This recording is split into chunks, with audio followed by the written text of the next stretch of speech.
निकलते जाइए।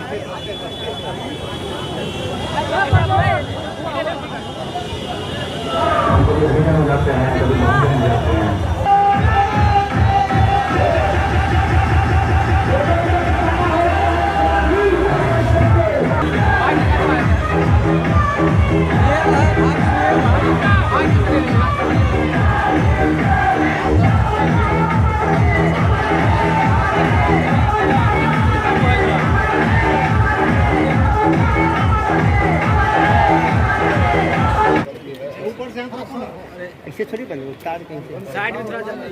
ऐसे बोले आप बंद हो गया, स्विच से थोड़े है।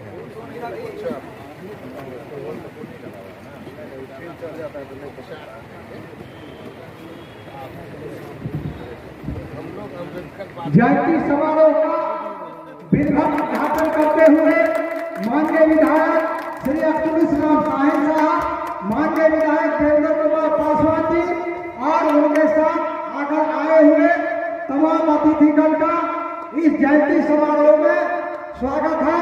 उद्घाटन करते हुए दोनों माननीय विधायक वीरेंद्र कुमार पासवान जी और समस्तीपुर के माननीय विधायक अब्दुल इस्लाम साहिब साहब बाबा साहब डॉक्टर भीमराव अम्बेडकर के 131वें जयंती का उद्घाटन करते हुए राजकीय अम्बेडकर कल्याण छात्रावास काशीपुर समस्तीपुर के सभागार में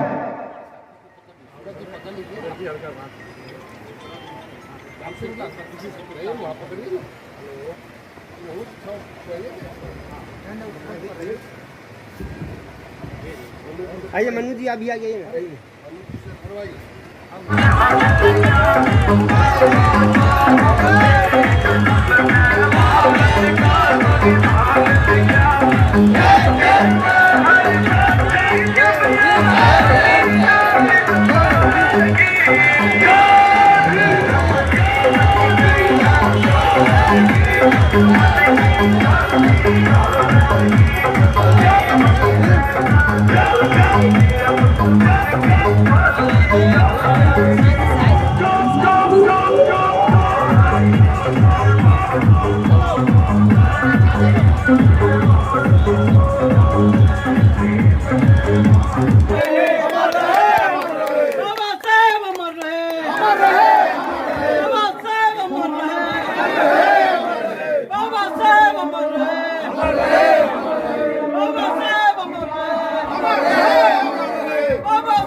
और माननीय विधायक वीरेंद्र कुमार पासवान जी को छात्र लोग सम्मानित करेंगे।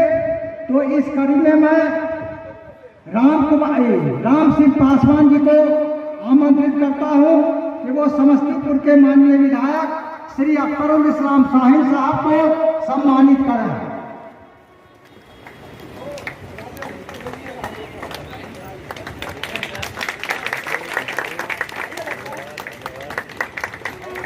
को सम्मानित करें।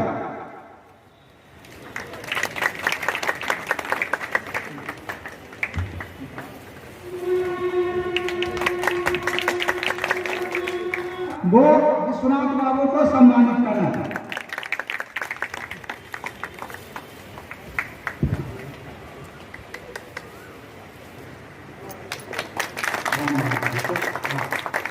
ब्रजेश जी आप मंच पर आइए। ब्रजेश पासवान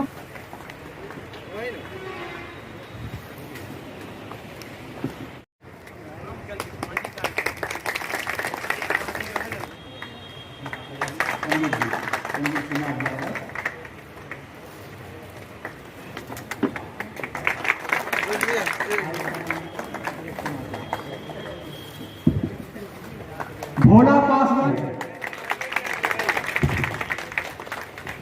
इधर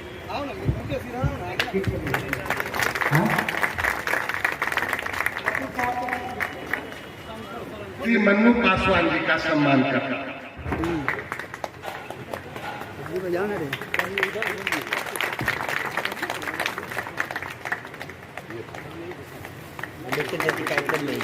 नहीं चाहता, उनका ही नहीं चाहता। मनुष्य नाश्वर है, उसी तरह विचार भी नाश्वर है। विचारों का जब आदान प्रदान नहीं होगा तो जिस तरह फूलों में पानी नहीं दिया जाता है, तो जिस तरह फूल मुरझा जाते हैं तो विचार भी उसी तरह मर जाते हैं। तो प्रेरित करते हैं और उस अधिकार के लिए आपको लड़ना है। उन्हें जितना से जितना ज्यादा हो उन्हें पढ़ना है। और इन्हीं तमाम बातों के साथ हम अपनी बात को समाप्त करते हैं। जय हिंद, जय भारत। बड़ी लंबी लड़ाई है इस छात्रावासी छात्रों की जो कठिनाइयां, यह कठिनाई केवल बिल्डिंग बन जाने के बाद ही साहिल साहब समाप्त नहीं होने वाला। यह मात्र जो बिल्डिंग, हम तो समझते हैं कि जो बिल्डिंग टूटी उसकी जो मजबूती थी, उसकी जो खूबसूरती थी, उसका जो रख रखाव था, लेकिन वो बहुत नीचे थे। बहुत उसका लो लेवल इतना था कि बरसात का पानी सीधे रूम में प्रवेश कर जाता था। इन कमियों के कारण उस बिल्डिंग को तोड़ के और जो नया भवन बना है वह काफी नहीं है, चूंकि समस्तीपुर जिला 20 ब्लॉक का जिला है। और यह कि बाबा साहब अम्बेडकर किस परिवेश में कहां पैदा हुए, क्या स्थिति थी, इसको समझने की जरूरत है कि जिस समय छुआछूत जैसी व्यवस्था थी, वो एक अछूत समाज से आते थे जहां पर पढ़ाई की कोई व्यवस्था नहीं थी, स्कूली शिक्षा की कोई व्यवस्था नहीं थी, माध्यमिक शिक्षा की कोई व्यवस्था नहीं थी, उच्च शिक्षा की तो कल्पना ही नहीं की जा सकती थी। तो एक अछूत घर में, गरीब घर में जन्मा व्यक्ति, जहां पर पढ़ाई के बारे में लोग सोचते नहीं थे, वहां पर एक व्यक्ति ने पढ़ाई का जज्बा जागा और उसने किसी तरह संघर्ष करके, अनेक तरह का संघर्ष करने के बाद प्राथमिक शिक्षा हासिल की, माध्यमिक शिक्षा हासिल की और देश में ही नहीं बल्कि विदेश में जाकर के उच्च शिक्षा प्राप्त किया। और जब उन्होंने शिक्षा प्राप्त किया तो लोग कहते हैं कि उस दौर में पूरे विश्व में चंद विद्वानों में से वो गिने जाते थे। भारत के समकालीन जो राजनेता थे उससे तो तुलना ही करना उचित नहीं है, बल्कि विश्व पटल पर वो एक विद्वानों की श्रेणी में आते थे। और एक व्यक्ति जब विद्वान हो गया और उसने संकल्प लिया कि अपने समाज का, वंचित समाज का, गरीब गुरबा का उत्थान करना है और अपने देश की जो तमाम तरह की कुरीतियां हैं, जो गिरावटें हैं, उसको दूर करना है, अपने देश के विकास में योगदान देना है, वंचित समाज को अधिकार दिलाना है। और एक व्यक्ति उठ खड़ा हुआ और मात्र 25 साल अपने पढ़ाई के बाद जो उनका संघर्ष का जीवन था उसको 20-25 साल कह सकते हैं, 25 साल की अवधि में उसने वो कर दिखाया जो बिहार, जो भारत ही नहीं बल्कि विश्व में बहुत चंद ऐसे राजनेता गुजरे होंगे जो अपने कम समय के कार्यकाल में इतनी बड़ी आबादी को इतना बड़ा लाभान्वित करने का काम किया होगा जो काम बाबा साहब भीमराव अम्बेडकर ने किया।